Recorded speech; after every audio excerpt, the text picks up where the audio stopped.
Pues sí, el próximo 16 de marzo se estrena aquí en Francia la película Un día perfecto del director español Fernando León de Aranoa, película ambientada en los Balcanes durante los últimos días de la guerra de Bosnia, conflicto en el que murieron 200.000 personas y se registraron más de 1 millón de refugiados. Destacan en el reparto dos pesos pesados de la interpretación masculina, Benicio del Toro y Tim Robbins. Y para hablarnos de esta película y de su trayectoria en el mundo del cine, Fernando León de Aranoa ha sido tan amable de venir hasta nuestros estudios. Buenas tardes, Fernando. Buenas tardes. Y sobre todo, muchísimas gracias por haber aceptado nuestra invitación. Gracias a vosotros. Permíteme, Fernando, que explique antes que nada que has nacido en Madrid en mayo del 68, nada más y nada menos. Hay meses de ciertos años que marcan una vida. ¿No te ha marcado de alguna manera haber nacido en mayo del 68? No creo. Fue un voluntario. Lo primero, me imagino que no estaba. No lo sé. Luego ya, pues sí. O sea, entiendes lo que significa la fecha pero vamos, no me ha marcado. En España pasó desapercibido casi el mayo del 68, ¿no? Sí. Franco no quería que se No eran años. hablase de eso. No hubo mucho eco, ¿no? Fernando, vas a estudiar Ciencias de la Imagen en la Complutense, en Madrid. Cuéntanos, ¿qué fue lo que te llevó al cine? Quizás el auge del cine español ahí en los 80, con nombres como Garci, como Pedro Almodóvar.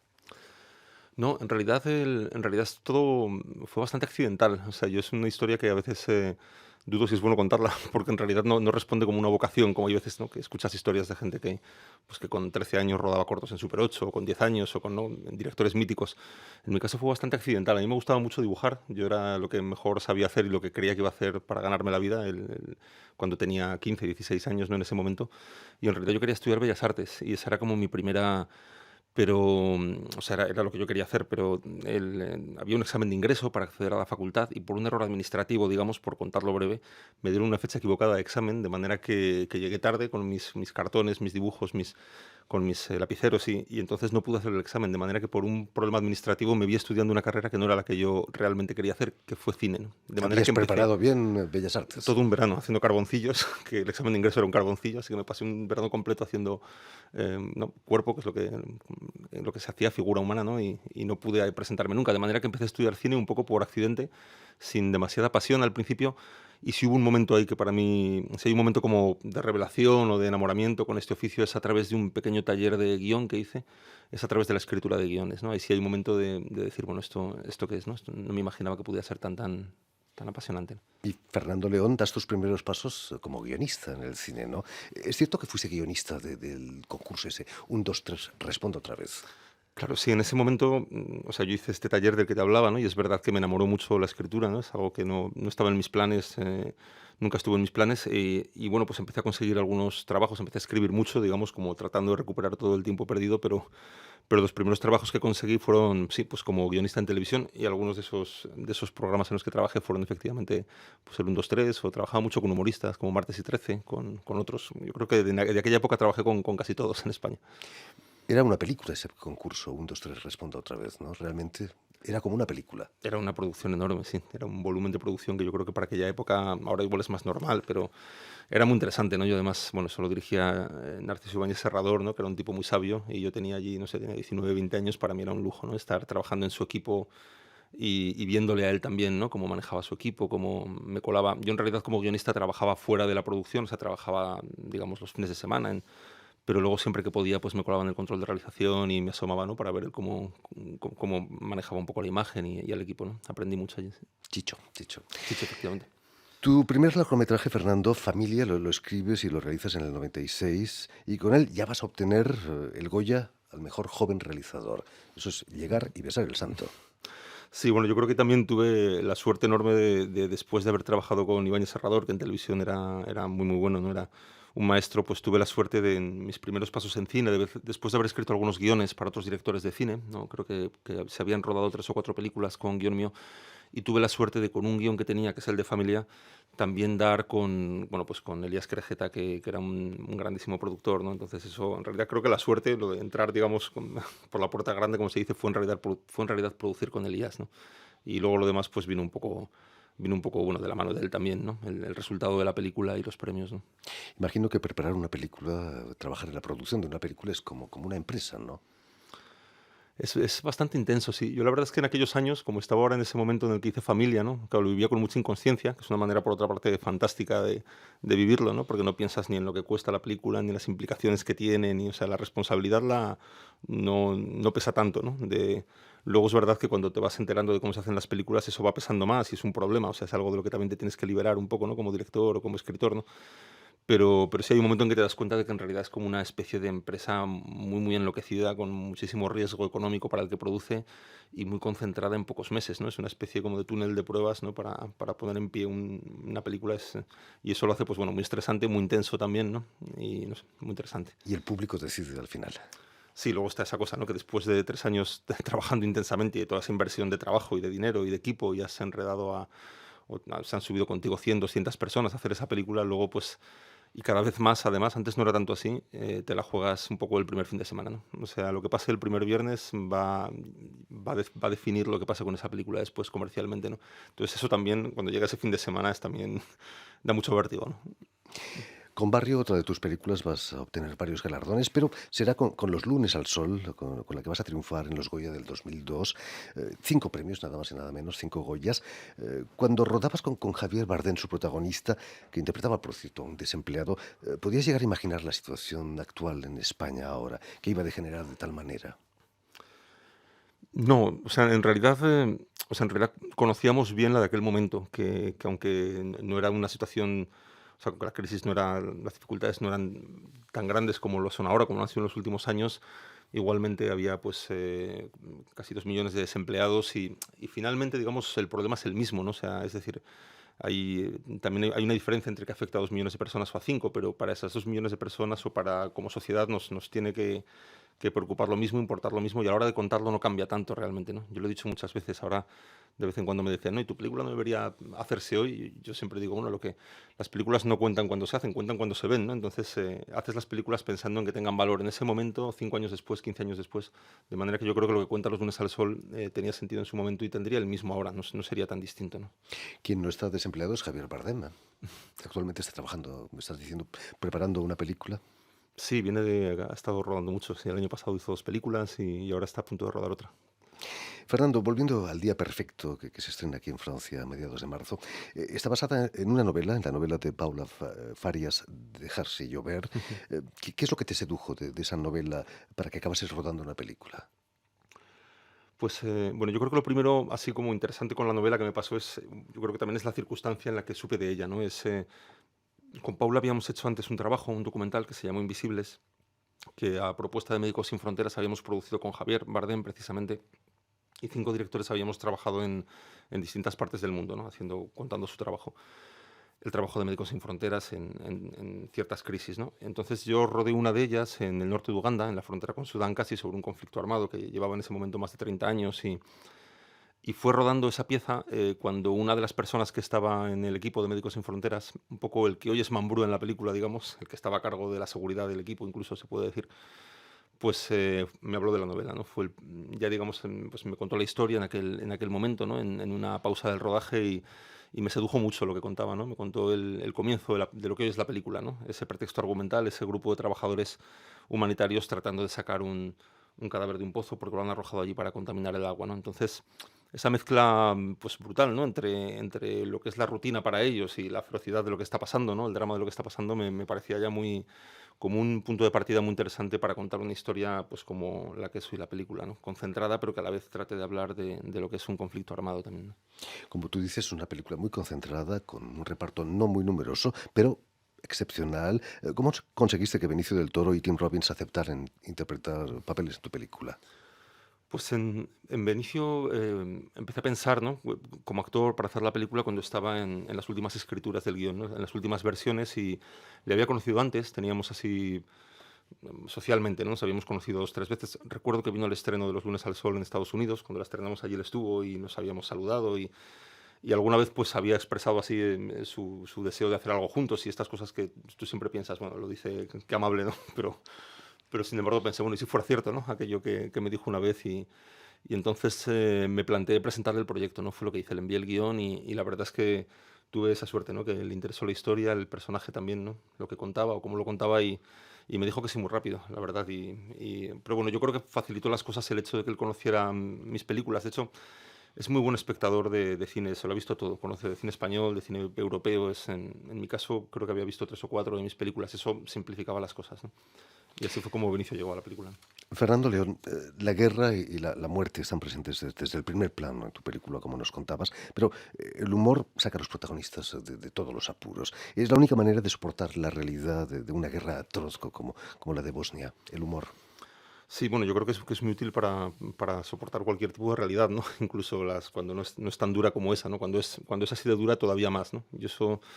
Yo tenía claro que tenía que ser así, ¿no? Que si es algo que ha estado en otras películas que he hecho antes, en este caso es como que ese juego de contrastes tenía que ser mayor, ¿no? Al transcurrir en un conflicto armado la historia, de alguna forma el drama, cuando aparece en la película, sentía que tenía que ser más extremo.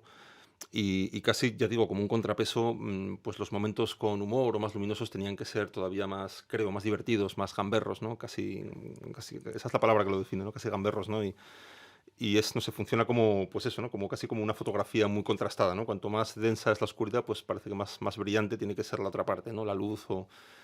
Entonces tiene que ver con eso, también porque creo que forma parte de la realidad, porque creo que la vida es un poco así, y también porque es como les he visto trabajar a ellos, ¿no?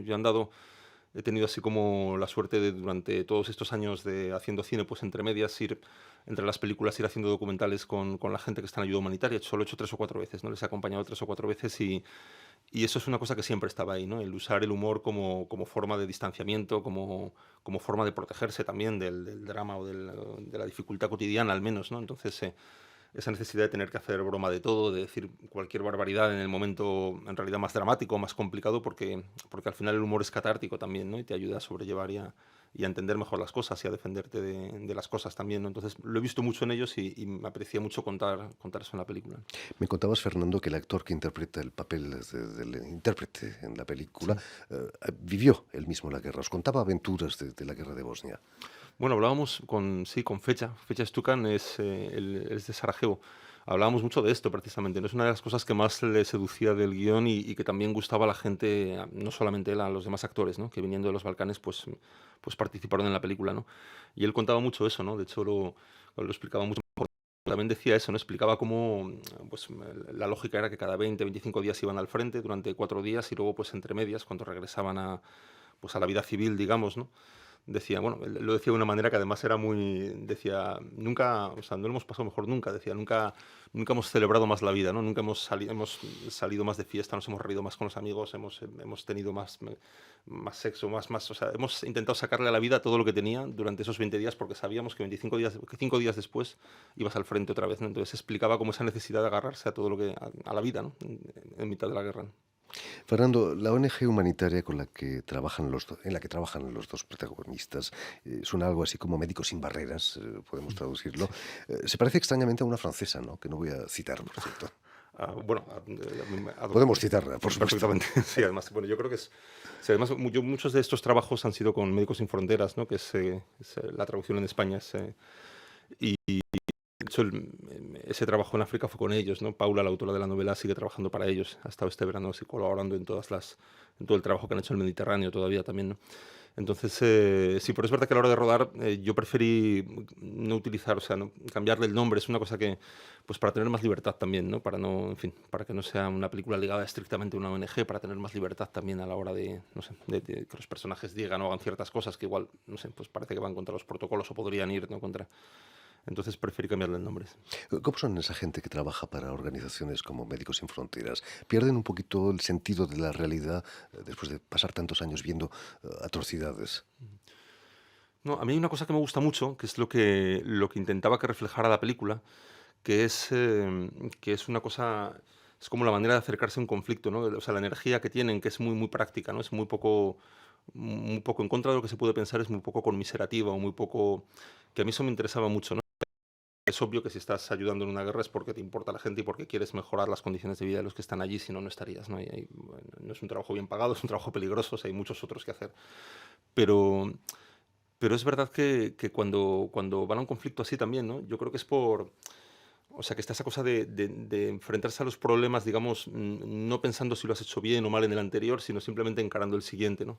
Del mismo modo, yo no quería hacer una película muy reflexiva, muy conmiserativa, ¿no? Muy, que se recreara como en el dolor, porque siento que ellos de alguna forma lo que hacen es dejar eso a los lados y, digamos, vivir mucho en el presente, ¿no? Benicio lo definía de una manera que creo que está bien, hablaba de mirada larga, digestión corta, ¿no? O sea, como o sea, digerir todo lo que te pasa rápidamente y dedicarte a resolver el siguiente problema, ¿no? Entonces quería que la película respirara eso también, ¿no? Fuera muy reflexiva, fuera casi, yo decía, si en vez de una película fuera música, si tuviera un género sería punk, ¿no? Sería como punk rock así, ¿no? O sea, no hay que pararse a pensar mucho si no te inmovilizas, ¿no?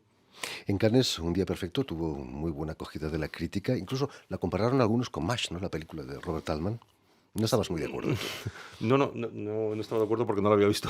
En ese momento conocía la serie, pero no la película. En la quincena pasó muy bien, es verdad. Cuando la presentamos, la verdad es que fue además la primera proyección de la película y la recibieron muy bien y siempre es una alegría, ¿no? Porque pasa en un festival como Cannes, que es importante también para el futuro de la película y también porque era la primera vez que yo veía la película en una sala con gente pues, con los actores, ¿no? Con algunos de ellos, con Benicio del Toro, con Melanie Thierry, que estaba allí también, o con Fella, ¿no? Que vino también a la presentación. Y entonces, bueno, siempre quieres que la película les devuelva también un poco la implicación y el trabajo, ¿no? enorme que han hecho. Así que ver la película rodeado de eso, de 800.000 personas y escucharla, ¿no? Y ver que la gente la sigue como tú esperabas o querías, pues da mucha satisfacción. Y fue un poco así. Un día perfecto es una película europea, por supuesto, pero ideal para el mercado norteamericano, ¿no? Con Tim Robbins y Benicio. Sí, la película tiene esos dos actores de la industria americana, ¿no? Así, que son muy conocidos allá y muy buenos, ¿no? Luego tiene esta cosa la película que también no deja de ser un retrato de la realidad, que es que este tipo de equipos suelen ser muy internacionales también, ¿no? O sea que al final pues es normal que haya eso, ¿no? Pues 5 o 7 personas proviniendo de distintos lugares del mundo, ¿no? Entonces pasaba así en la realidad y yo quería que fuera así en la película, ¿no? Me parecía interesante, son como pequeñas torres de Babel, ¿no? Todo eso añade un poquito más de caos al caos, que ya de por sí es una zona de conflicto. Entonces, por eso tiene esa naturaleza así tan internacional, ¿no? Que es un poco, bueno, al final nos entendíamos todos en inglés, pero un inglés con todos los acentos, ¿no? Con un inglés así hablado por gente que no es americana. De hecho, Benicio es puertorriqueño, con lo cual también con él en español nos entendíamos perfectamente, ¿no? Pero eso era como, o sea, la película es así por esa razón, ¿no? Por representar un poco cómo son los equipos internacionales, ¿no? Han pasado 20 años desde que acabó la guerra en Bosnia, pero los Balcanes siguen de actualidad, llegan olas y olas de inmigración. Eh, ¿Para cuándo la película de Fernando León sobre la inmigración? Siria. Pues no lo sé, ¿no? Yo creo que ahora se están haciendo ahora muchos documentales, ¿no? Y además supongo que también las cosas cuando suceden tan en caliente es como mejor se pueden contar también, ¿no? O sea, que son como géneros que te permiten el documental o, bueno, por supuesto, la información, ¿no? Pero el documental también, ¿no? Que te permiten contar las cosas cuando todavía están pasando, ¿no? Cuando están más en caliente, ¿no? Al final la ficción yo creo que necesita un poquito de distancia sobre las cosas o no tanto en el tiempo, pero sí en la mirada, a lo mejor, ¿no? O sea, tienes como que encontrar la forma de contarlo, ¿no? Para no contar lo que ya es obvio y está cada día en las portadas de los periódicos y es terrible también, ¿no? Entonces, En pero Estados tienes que Unidos, encontrarle otro sí, ángulo, ¿no? Si no, supongo y bueno, pues en el momento en que eso aparezca, pues lo haría encantado, ¿no? Porque en Estados Unidos las cosas van más rápido. Ruedan películas sobre cosas que están pasando todavía en sí, Estados Unidos. hay películas recientes, ¿no? Sí, pero también, bueno, sí, es posible, sí. Pero también ahora, mira, las películas de este año también hay muchas que son sobre acontecimientos, ¿no? Está de Spotlight, ¿no? Esta que ganó los Oscars, ¿no? El pasado domingo, es de algo que pasó hace ya años también, ¿no? Sí, o sea, que no cabe duda de que se puede también. Yo creo, por eso digo que la distancia no creo que tenga tanto que ver con el tiempo no sé, como con el punto de vista o el ángulo que tú encuentres sobre ese tema, ¿no? Y a lo mejor eso te da la distancia suficiente para poder contarlo, pero también para contarlo desde un sitio que no se quede en lo que ya cuentan los medios, ¿no? Los informativos. Hay que madurar las cosas. Sí, hay que encontrar la forma de contarlas, contarle como la llave, así, la cerradura, ¿no? En fin, pues ya lo saben, Un día perfecto del director español Fernando León de Aranoa, con Benicio del Toro, perdón, y Tim Robbins como protagonistas, se estrena aquí en Francia el próximo 16 de marzo. Muchísimas gracias, Fernando, por haber estado aquí con nosotros y mucho éxito aquí en Francia y por todos lados. A vosotros, muchas gracias.